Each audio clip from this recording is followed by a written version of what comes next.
இந்த ட்ரம்பின் வருகை பைடன் இறுதிக்காலம் அந்த பதவியினுடைய இறுதிக்காலம்.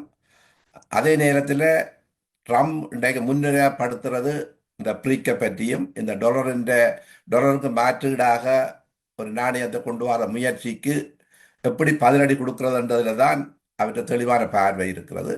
அந்த இடத்தில்தான் இலங்கையையும் ட்ரம்பின் பார்வைக்குள்ள முக்கியமான கழுகு பார்வைக்குள்ள இலங்கை இருக்கிறதுன்றதின் அடையாளம்தான் அருவம்குடாவில் நடந்த விடயத்தில் பயண எச்சரிக்கையும் இன்றைக்கு பிரிட்டன் பயண எச்சரிக்கையும் வந்து கொண்டே இருக்கிறத நாங்கள் பார்க்கலாம். அதே நேரத்தில் பைடன் நிர்வாகம், அதாவது அமெரிக்கா பார்க்கணும்னு சொன்னால், அமெரிக்கா இன்றைக்குமே தான் நினைச்சதை தனக்கு விரும்பாத ஆட்சியாளரை இல்லாமல் செய்த வரலாற்றின் கடைசியாக எஞ்சியிருந்தது தான் இன்றைக்கு சிரியா ஜனாதிபதி ஆசாத். ஒபாமாவின் காலத்தில் முடியாத விடயத்தை, இந்த ட்ரம்பின் பதவி காலத்தில் முடியாத விடயத்தை பைடன் நிர்வாகம் எப்படி சிறப்பாக முடிச்சு வச்சதுன்றது தான் இந்த முடிச்சு வைச்சதும் ட்ரம்பின் அடுத்த கட்ட நகர்வுக்கும் இருக்குது. என்னென்னு சொன்னால், இந்த மத்திய கிழக்கு ஒரு சீனாவின்றையும் ரஷ்யாவின்றையும் ஆதிக்கத்துக்குள்ள போற ஒரு பார்வை 2-3 வருஷத்துக்கு முதல் இருந்தது. ஹமாஸுக்கு எதிரான இஸ்ரேலின் தாக்குதல்,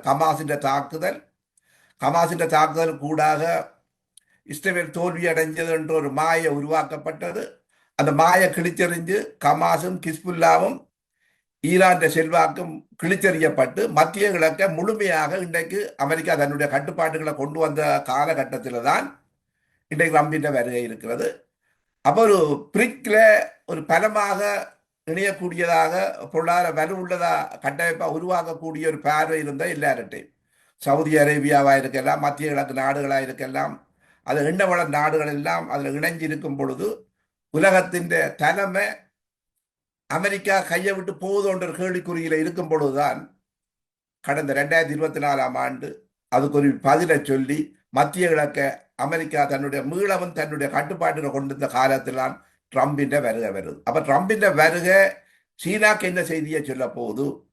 அப்ப சீனாவுக்கு செய்தியை சொல்லப்படும் பொழுது சீனாவுக்கு முக்கியமான தளமாக இருக்கிற இலங்கைக்கு என்ன செய்தியை சொல்ல போகுது? அப்ப இந்த இலங்கையின் அரசியல் எப்படியான இந்த கழுகு பிடிக்குள்ள பின்னி பிணைய போறது,